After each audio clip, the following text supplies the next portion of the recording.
Hi all, അസ്സലാമു അലൈക്കും. Welcome back to Silnaz kitchen. ഇന്നത്തെ റെസിപ്പി ഗോതമ്പ് പൊടി വെച്ച് തയ്യാറാക്കിയ നല്ല ടേസ്റ്റി ആയിട്ടുള്ളൊരു സിമ്പിൾ ആയിട്ടുള്ള പാൻ കേക്കിൻ്റെ റെസിപ്പിയാണ്. ബ്രേക്ക്ഫാസ്റ്റ് കഴിക്കാൻ മടിയുള്ള കുട്ടികൾക്ക് വളരെ പെട്ടെന്ന് തന്നെ തയ്യാറാക്കി കൊടുക്കാൻ പറ്റിയ നല്ല ടേസ്റ്റി ആയിട്ടുള്ള ഒരു പാൻ കേക്കിൻ്റെ റെസിപ്പിയാണിത്. ഈ ഒരു റെസിപ്പിയിലോട്ട് കിടക്കുന്നതിന് മുമ്പായി എൻ്റെ ചാനൽ ആദ്യമായിട്ട് കാണുന്നവരാണെങ്കിൽ പ്ലീസ് ഒന്ന് സബ്സ്ക്രൈബ് ചെയ്തേക്കണേ. ഇനി നമുക്ക് റെസിപ്പിയിലോട്ട് കിടക്കാം. അപ്പോൾ ആദ്യം തന്നെ ഈ ഒരു റെസിപ്പി തയ്യാറാക്കാനായിട്ട് ഞാനിവിടെ മിക്സിയുടെ ചെറിയ ജാർ എടുത്തിട്ടുണ്ട്. ഇതിലേക്ക് ഒരു 3 കോഴിമുട്ട പൊട്ടിച്ചൊഴിച്ചു കൊടുക്കുന്നുണ്ട്. മുട്ടയുടെ മണം ഇഷ്ടമല്ലാത്തവർക്ക് മുട്ട വേണമെങ്കിൽ സ്കിപ്പ് ചെയ്യാം. ഞാനിപ്പോൾ ഇതിലേക്ക് 3 കോഴിമുട്ടയും പൊട്ടിച്ചൊഴിച്ചു കൊടുത്തിട്ടുണ്ട്. ഇനി ഇതിലേക്ക് നല്ലൊരു മണത്തിന് വേണ്ടിയിട്ട് 4 ഏലക്ക ഇട്ട് കൊടുക്കുന്നുണ്ട്. വാനില എസൻസ് ഉണ്ടെങ്കിൽ അത് 1 സ്പൂൺ ഒഴിച്ചു കൊടുക്കുക, അല്ലാന്നുണ്ടെങ്കിൽ ഇതുപോലെ ഏലക്ക ഇട്ട് കൊടുത്താലും മതി. ഇനി ഇത് നന്നായിട്ടൊന്ന് അരച്ചെടുക്കുന്നുണ്ട്. ഇനി അരച്ചെടുത്ത മിക്സ് ഈ ഒരു ബൗളിലേക്ക് ഒഴിച്ചു കൊടുക്കുന്നുണ്ട്. ഇനി ഇതുപോലെ 1 സ്പൂൺ അളവിൽ 1 സ്പൂൺ ഓയിൽ ഒഴിച്ചു കൊടുക്കുന്നുണ്ട്. അടുത്തതായി ഇതിലേക്ക് ഇട്ട് കൊടുക്കുന്നത് പഞ്ചസാരയാണ്. പഞ്ചസാര പൊടിച്ചെടുത്തതിന് ശേഷമാണ് ഇതിലേക്ക് ഇട്ട് കൊടുക്കുന്നത്. പഞ്ചസാര നമ്മൾ എടുക്കുന്ന ഗോതമ്പ് പൊടിക്കനുസരിച്ച് ഓരോ മധുരത്തിനനുസരിച്ച് വേണം ഇട്ട് കൊടുക്കാനായിട്ട്. ഞാനിപ്പോൾ ഇതിലേക്ക് 200 ഗ്രാം പഞ്ചസാര പൊടിച്ചതാണ് ഇട്ട് കൊടുത്തിട്ടുള്ളത്. ഇനി മധുരത്തിനെ ഒന്ന് ബാലൻസ് ചെയ്യാനായി ഒരു നുള്ള് ഉപ്പിട്ട് കൊടുക്കാം. ഇനി ഒരു നുള്ള് സോഡാപ്പൊടിയാണ് ഇട്ട് കൊടുക്കുന്നത്. ഇനി അടുത്തതായിട്ട് ഇതിലേക്ക് 1/2 സ്പൂൺ അളവിൽ ബേക്കിംഗ് പൗഡറാണ് ഇട്ട് കൊടുക്കുന്നത്. ബേക്കിംഗ് പൗഡറും കൂടി ഇട്ട് കൊടുക്കുമ്പോഴാണ് നമ്മുടെ ആ ഒരു പാൻ കേക്ക് നല്ല സ്പോഞ്ച് പോലെ ഇരിക്കുന്നത്.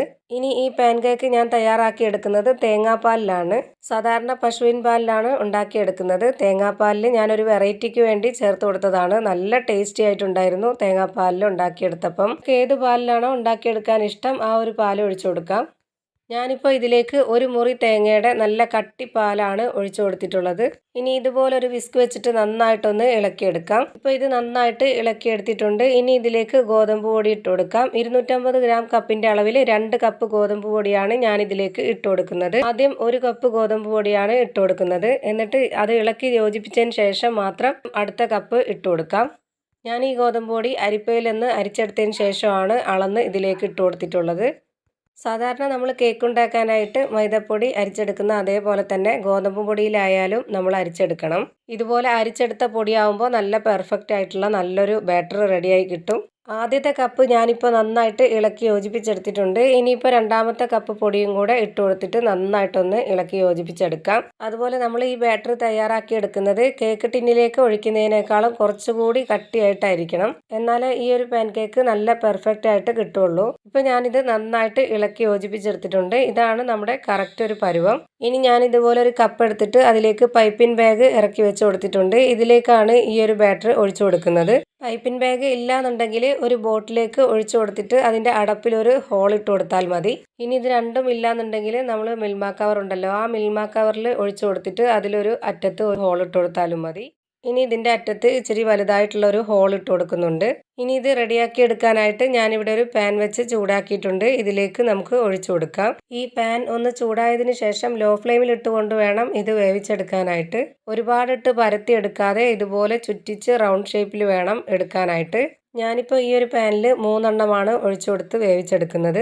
ഒട്ടും തന്നെ ഫ്ലെയിം കൂട്ടി വെക്കാതെ ഇത് എത്ര നേരം എടുക്കുന്നോ വേവാൻ അത്രയും സമയം വരെ ലോ ഫ്ലെയിമിൽ ഇട്ടുകൊണ്ട് തന്നെ ഇത് വേവിച്ചെടുക്കണം. ഇനി ഇത് അടച്ചു വെച്ചുകൊണ്ട് വേവിച്ചെടുക്കാം. ഒരു 3 മിനിറ്റ് സമയം എടുക്കും ഇതിൻ്റെ ഒരു സൈഡ് ഒന്ന് വെന്ത് വരാനായിട്ട്. ഇനി നമുക്ക് ഇതിൻ്റെ അടപ്പൊന്ന് തുറന്നു നോക്കാം. ഇപ്പോൾ ഇതിൻ്റെ ഒരു സൈഡ് വെന്ത് കിട്ടിയിട്ടുണ്ട്. ഇനി നമുക്ക് ഇതൊന്ന് തിരിച്ചിട്ട് കൊടുക്കാം. ഇതെല്ലാം ഒന്ന് തിരിച്ചിട്ട് കൊടുത്തതിന് ശേഷം ഒന്നുകൂടി അടപ്പ് വെച്ചൊന്ന് അടച്ച് വേവിക്കാം. ഇനി ഈ ഭാഗം വെന്ത് വരാനായിട്ട് 2 മിനിറ്റ് സമയം എടുത്തിട്ടുണ്ട്. ഇപ്പൊ നമ്മുടെ നല്ല ടേസ്റ്റി ആയിട്ടുള്ള ഒരു പാൻ കേക്ക് റെഡി ആയിട്ടുണ്ട്. ഇതേപോലെ തന്നെ ബാക്കിയെല്ലാം ചുട്ട് ഒരു പ്ലേറ്റിലേക്ക് മാറ്റിയിട്ടുണ്ട്. ഇനി നമ്മുടെ വീട്ടിൽ തേൻ ഇരിപ്പുണ്ടെങ്കിൽ തേനൊക്കെ ഒന്ന് ഒഴിച്ചു കൊടുത്തിട്ട് നമുക്ക് കഴിക്കാവുന്നതാണ്. അതില്ലാന്നുണ്ടെങ്കിലും കുഴപ്പമില്ല. ഇങ്ങനെ വെറുതെ തിന്നാനും നല്ല ടേസ്റ്റാണ്. നല്ല സോഫ്റ്റ് ആയിട്ടുള്ള പഞ്ഞി പോലത്തെ ഒരു പാൻ കേക്കിൻ്റെ റെസിപ്പിയാണിത്. ഇതിൽ നിന്നും ഒരെണ്ണം എടുത്ത് പൊട്ടിച്ച് കാണിച്ചു തരാം. നിങ്ങൾക്ക് കാണുമ്പോൾ തന്നെ അറിയാൻ പറ്റും. അപ്പോൾ ഇത്രയേ ഉള്ളൂ ഇന്നത്തെ റെസിപ്പി ഇഷ്ടമായാൽ ലൈക്ക് ചെയ്യാനും കമൻറ്റ് ചെയ്യാനും ഷെയർ ചെയ്യാനും മറക്കരുത്.